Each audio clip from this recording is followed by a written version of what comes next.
Wow. Don't you love when everything unfolds perfectly? Did you see that? Man, I'm going to have to get enough funds to hire Bonnie to do my concerts just to watch her dance, you know? So our theme this month here at CSL and the Heart of Las Cruces is being a force for good in a world that works for everyone. And don't we all want that? So I love what Barbara read. She's talking about our true nature being our true self. And that's actually what I'm talking about. I'm talking today about May the Force Be You. Now, we've all watched Star Wars, right, by this point? Okay. Yeah. May the Force Be You. This is not Star Trek. This is not that. This is the other live long and prosper thing. Sorry, Bonnie. So I'm going to start off with a cool story, but something really funny happened while I'm sitting there next to Mary Lynn. This insect starts flying around me. And I say, is that a bee? Is that a bee? Is that a bee? And she says, no, it's just a big fly. You need to wear glasses. That's a bee. So sure enough, and then you both say, that's a bee, Randy. So I'm not freaked out by bees. I'm not even allergic to them. But I was in Iowa a couple of weeks ago playing at this beautiful festival up there at a place called Prairie Woods, at a festival called Sweetgrass. I'm going to talk a little bit about that. You'll just love that story there. But here I was, and I'm playing with my friend Marcia. She's on this mountain dulcimer, bling, bling, bling, playing all beautifully. And I'm singing, I'm on the guitar going, deep peace of the running wave to you, deep peace of the... And this bee, yellow jacket's just flying around everywhere, hovering around my face like I was a field of flowers or something. And I'm like, okay. I'm blowing on it because I heard if you blow on bees, well, you know, they're supposed to go away. Must have smelled the green chili because it's like just buzzing and buzzing and buzzing, and it's getting closer. It lands on my finger, and I go, deep peace, you know. And then I look at Marcia, and I kind of nod at her to take her solo now. And I'm trying to blow that yellow jacket away. And then it's just buzzing around, and there's all these flowers on stage. It's an outdoor setting. It's just gorgeous and bucolic and pastoral, and a lot of good things have happened that entire week. And I'm singing, deep peace of the flowing air to you. You know, now, leave me alone. And I'm being as cool and collective as can be, because everybody, anytime you do a concert now, out come the phones and the iPads, you know. So there's like a field of people just filming me, so I'm being real cool. And there's evidence of this on my Facebook page. You can go watch it. So all of a sudden, this bee lands right on my face, and instinctively I go like that, and it stings me right below the eye, right here. It just stung me right below the eye. And so I go, and I stop finally. And she looks, are you okay? And I said, it just stung me. And she said, you want to stop? I was like, no, it's not that bad. And so it's starting to swell, and I'm just ignoring it, you know. But then I change the words to the song, and I sing, deep peace of the birds and bees to you. So the audience starts cracking up, and so, you know, I have fun with it. But I'm trying to relax into that moment. And, you know, what I realized the next day was that the bee was being its nature, right? That's its nature, to be a bee, to sting you, to collect stuff, to protect the hive and all that good stuff. I'm being my nature, which is an entertainer, you know. So I say, well, our true natures have intersected, so I'm just going to go with it. And so I did that song. I played for about another 30 minutes, and pretty soon my eye is starting to shut, you know. And so luckily, there's all these great apothecary friends that I have, and they bring me all kinds of stuff. Here, put this on it, put this on it. And then somebody brings me ice, and I'm icing my eye. And so it's just, it's a lot of fun. But so if you see that bee in here, just gently blow on it, but make it go the other direction, you know. So we're going to talk a little bit about bees here, the birds and the bees. So, you know, when I put together one of my talks, one of my messages, I meditate, I ask for guidance, I really tune into what is my true nature. I try to find that still point, that stillness that's within each of us. And then I ask for guidance, and I say, okay, and, you know, like probably many of us do when we're putting together our talks, Larry or, you know, Bonnie, Tina or Doug, we have books. We have a lot of books that we've read, and I've got books that I turn to, all of my favorite ones, and I start opening up stuff. I look for the emails that I get on a daily basis, inspirational ones, and this is an email that I got, a daily message from Abraham Hicks. Do you know about Abraham Hicks, most of you? Okay, this is what it says. Each and every component that makes up your life experience is drawn to you by the powerful law of attraction. Its response to the thoughts you think and the story you tell about your life, your money, your financial assets, your body's state of wellness, of clarity, flexibility, size and shape, your work environment, how you are treated, your work satisfaction and rewards, indeed, that very happiness of your life experience in general is all happening because of the story that you tell, the story you tell on a daily basis. So I was up at a place called Prairie Woods. It's in Iowa. It's north of Cedar Rapids, Iowa, and it's a place called Hiawatha. Anybody been there? Wow, cool. Two of you over there. So it was a beautiful place. It's on like 77 acres, and it's Prairie Woods was set up in sort of the Franciscan philosophy by these two sisters, Sister Carol and Sister Nancy, who I had the real privilege of being able to spend some time with and to meet while I was there. One thing about Franciscan philosophy is that at its core, Franciscan philosophy is what we call a soft philosophy, which is often the hardest of all. So, rather than criticize and shame the evils of his time, what Francis did, he lived simply and differently and let his lifestyle be his sermon. And this way of life is counter to the ways of the world. It's kind of what he called a holy foolishness, which I really love. But that really doesn't make logical sense in our consumer, quid pro quo kind of world that we live in now. So I was in Iowa teaching at a school there, a Native American flute school. I had the real privilege of staying on the grounds there, and they fed me every day. And, well, just a side story. The first morning I went in there and I asked Sister Lori, I said, "Do you have any salsa?" She says, "Any what, dear?" I was like, "Never mind. I should have brought my own Tabasco. I'm sorry, So she goes home, and at lunch she brings me some homemade pico de gallo salsa that she made. I'm like, "Are you kidding me?"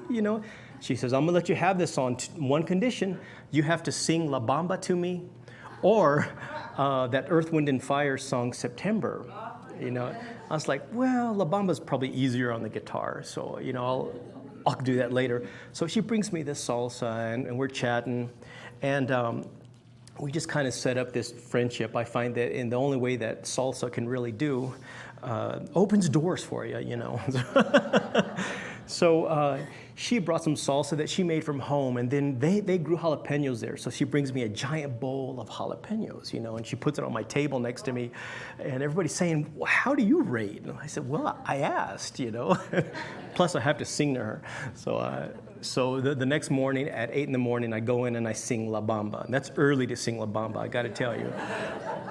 And pretty soon everybody's joining in. The rest of the students are joining in, and they're all dancing just like you guys were dancing right back there. And nobody knows the words to La Bamba except us. All they go is bada bada bada bada bada bamba. So it was a really great time.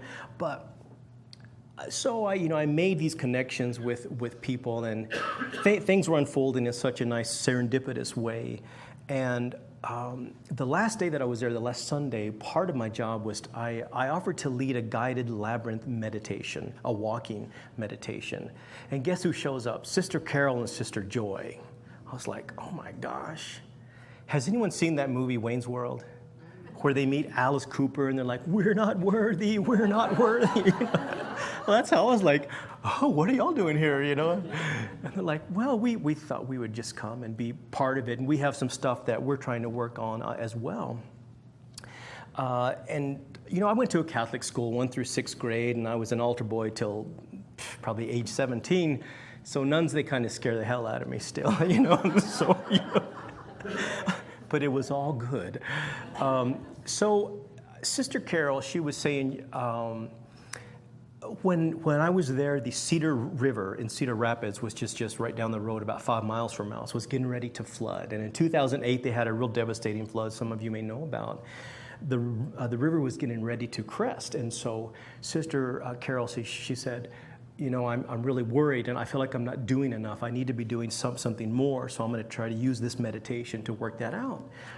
And at the end of the meditation, she said, I received guidance that it's not about me, that it's about my faith and my trust that things unfold just as they need to. She said, so I'm going to set up a weekly way of helping people, like a help center. And so we all kind of shared stories.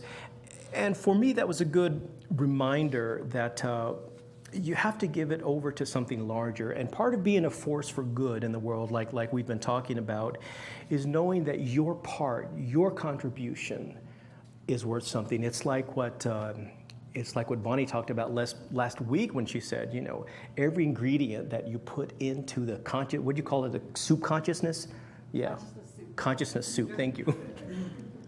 That every ingredient you put in, you know, the garlic and the salt and everything, anyone who's a cook knows that if you put cinnamon in anything, people are going to taste it, you know.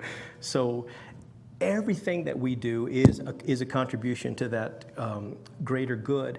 So one of my students there, this was really interesting. Her job, she got paid by a billionaire, not the one that's in the news lately, but another billionaire, to meditate 7 hours a day. When I heard that, I'm like, I want to talk to you. You know, not that I want to meditate 7 hours a day. Are you kidding me? Jeez. But so she got paid to meditate 7 hours a day. Now she's from a place called Springfield, Iowa. If you know about Springfield, Iowa, it's a pretty remarkable little town. That's where the Maharishi University is, and they have an enormous meditation center. I mean, just like as big as our downtown mall. It is so huge, and people just go and they meditate. So in 1993, this group got together, led by, what was his name? He was quantum physicist John Hagelin. Well, he had done a lot of study about meditation, about transcendental meditation, and they came up with this term, what is it called? Super radiance. Anyone ever heard of that, super radiance? It's when you smile real big. No, it's not really, but super radiance. So this group of people, they had gotten together to meditate in different areas around the world. And what they found out was that by meditating in a group specifically for like 7 hours a day or how many hours a day that they did it, they could actually change the field of consciousness around them. And anyone who meditates, who all meditates here? Just let me show of hands. Done any kind of meditation. Prayer is a meditation, walking. Good. I'm so happy to hear that. So they would get together and they would meditate, and they would actually change the area where they were living, because that's how meditation and prayer and, you know, guided thought and all of that, that's how that works. You affect the larger field of consciousness.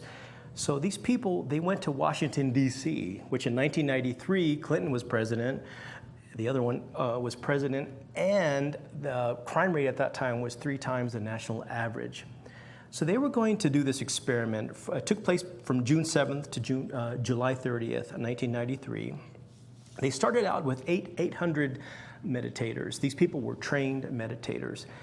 And they said, we are going to reduce the crime rate in this city by a measurable percentage. And people were like, you're going to do what? You know?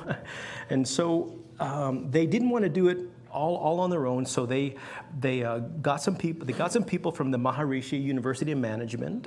They included people from the Center for International Development and Conflict Management, University of Maryland, Department of Humanities and Social Sciences, University of District Columbia, the Planning and Research Division, and the biggest thing, the District of Columbia Metropolitan Police Department.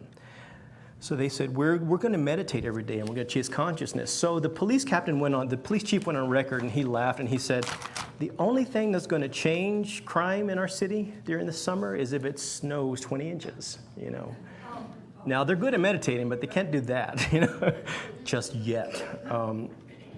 So they started out with 800 meditators, and towards the end of it, towards the last few weeks of it, they had 4,000 people meditating. Now, these people did not interact with anyone from the community except the team that they invited. They didn't go to the newspapers. They didn't talk to the press. They just meditated, ate, slept, meditated for that time period that I was telling you about. And guess what happened? Crime went down 23%. But not only that, okay, now remember Clinton was president. That's the only reason that I'm mentioning this stuff. During that study period, President Clinton experienced an approval rating of like a measurable one.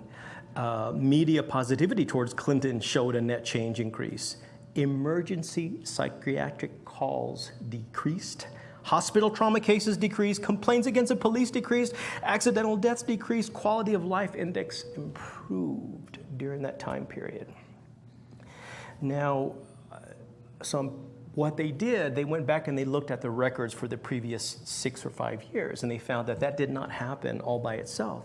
So in other words, these people sitting with the intention of compassion, of peace, of love, simply by doing that, they affected the field of consciousness around them. But where do you think that work really happened? As we know, we're all science of mind people. It happened here, within this consciousness. Sorry, Bonnie.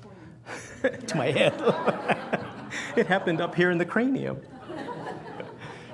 Because when you change the way that you perceive your world, that's when the change happens. That's how you can be a force for good. You know, that famous quote by Anita Roddick that says, if you think you're too small to have an impact, try going to bed with a mosquito in the room, or in my case, a tent, you know. That to get your attention, or a bee. Hello. So, you know, Ernest Holmes said, we cannot demonstrate beyond our ability to mentally conceive or to mentally provide an equivalent. In other words, we can demonstrate to the level of our ability to know, but beyond this, we cannot go. So we have to go back to the basics. In other words, life is the mirror of king and slave alike. What we're projecting out into the world is what we're experiencing. And this starts with a change in our consciousness. And that's why we begin every year going back to those basics. You know, when we talk about the first 4 chapters of the Science of Mind textbook, the Science of Mind book that Ernest Holmes came up with, because that talks about the basics. Where does change happen? In our consciousness. And because it changes in our consciousness, it changes in the outer world. In the past, I've talked about the whole Ho'oponopono technique of where that guy who came up with it in Hawaii, he would take his patients. He had the worst patients in this crazy mental health prison system and most violent offenders, and he would look at their folder every day and he would say, I love you, I forgive you, I'm sorry. And he would just do that with them, and their behavior changed. And he realized their behavior was changing because his attitude about them was changing. And I know in this political divisive time, it's really hard to actually do that. But the bottom line, it's done to you as you believe, right? And if you believe it's possible, then it is, with the right consciousness and action, of course. And if you believe it is not possible, then guess what? It is not possible. We are at a choice at all times and take full responsibility for the outcome. And one key element is if you believe and do your part, keep the faith, move forward with conviction and vision, step by step, anything is possible. So, you know, Ernest Holmes, he's always talking about this substance back of all things that's just waiting for our impression. You know, that everything that we're thinking, everything that we're paying attention to, giving our attention to, think of it as giving your attention to. Everything that we're paying attention to, giving our attention to, is going to have an impact, because the plasticity of that substance that he talked about is just waiting there. It's so receptive. It's just waiting for your imprint. That's what it's doing there. Sounds like the Force, doesn't it? A lot like the Force, anyway. Did any of you ever work with Play-Doh when you were in elementary school? Well, you remember when you'd put it on a newspaper? Yeah. Oh, I'm sorry. It probably doesn't translate, Bonnie. So you would have the imprint of what you stuck that Play-Doh on. You would look at it, and it was just amazing to me. I thought, how can this be happening? And then I'd eat it. You know, of course. Surely this has to be tasty. So if we think about life in that aspect, that there's a force, there's a source, there's a substance, and everything that we're experiencing on a mental basis is receiving that impression, and guess what? It's reflecting back to us. Like I said earlier, life is the mirror of king and slave alike. There is no difference. So, what is your true nature? You know, when I meditate in the mornings, I usually go into my living room in what I call my healing chair. There's a long story that's behind that. And it's usually really dark because I like getting up really early when it's dark. No matter how much sleep I've had, it seems that's what I do. I think it goes back from growing up in such a large family. The only time I had to myself was at 4 a.m, you know. So a bowl of cornflakes and Casper the Ghost or whatever.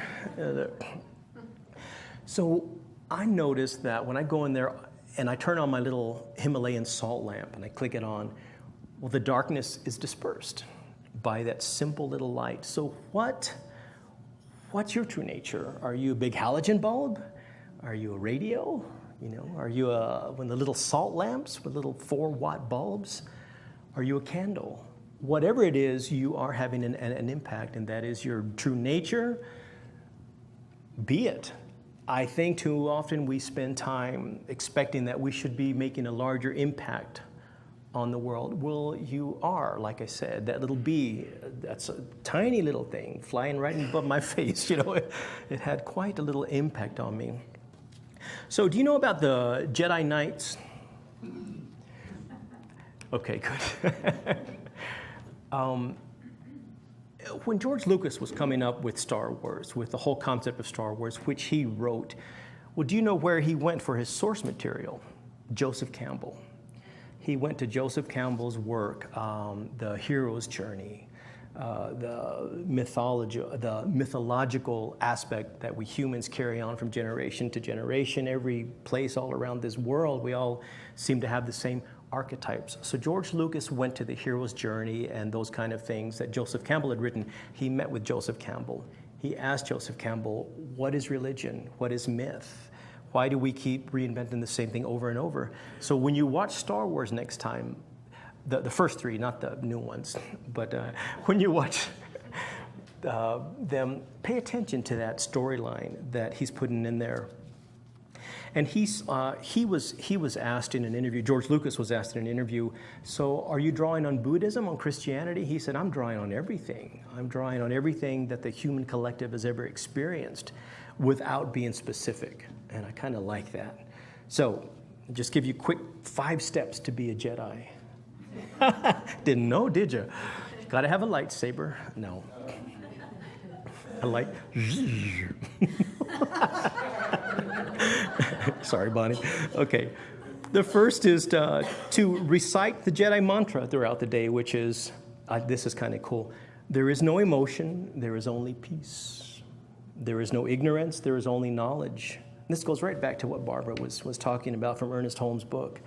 There is no passion, there is serenity. There is no chaos, there is harmony. There is no death, there is only the force. The second part is remind yourself of what you can do on a daily basis. You can change somebody's day.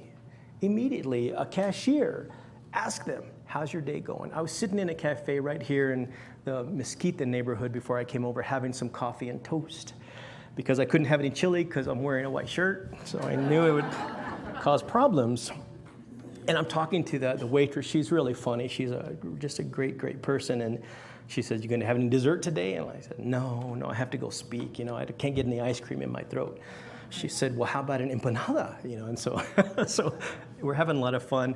But that interaction reminded me of the community that I'm so well connected to. That's part 2. Number 3 is treat yourself to goodness. Watch something beautiful, listen to something beautiful, go to a symphony, go walk in a park. I mean, Las Cruces, we have such fantastic weather. You can pretty much do that every day. The next part is to meditate. If you don't know how to meditate, just look it up. A lot of guided meditations online, or come to the meditation that we're doing here every Sunday at 9:45, right? Okay. And the most important part, disconnect to reconnect. Bzz. Yep. Get off of Facebook. Just turn your phone off for just a little bit. So those are the way to be Jedi. And Jedi has moved into our lexicon, to the way that we talk anymore, our current pop culture, our current culture. I am Jedi means that you got your act together. And that's kind of a nice thing. So there's a great treatment in the Science of Mind. I think this is from Living the Science of Mind. I can't quite remember because I have the huge book that has all of them put together. This is one for a treatment for peace of mind that I used for years and years and years, trying to understand how to change my life. Before I knew that I was a master of my own life because I was co-creating. I didn't used to know that. I thought I was a victim of my circumstances. And Science of Mind really helped me understand that that's not the case at all. So I said this one twice a day, every day, for probably about 3 years. I'm just going to give you a snippet of it, all right? Then I'll turn it over to Bonnie for a nice meditation. I love this one. It says, I contend with none, argue with none, and am filled with wonderful peace and light. There is no uncertainty about my future and no fear as a result of my past. I live in an eternal now, which is filled with good alone. Goodness and beauty follow me. Peace and joy accompany me. Happiness and wholeness fill my entire being with the realization of love and perfection. I am the spirit of confidence, and I am poised in love and reason. I am the perfect law of truth and the complete presence of beauty. And so it is. Thank you.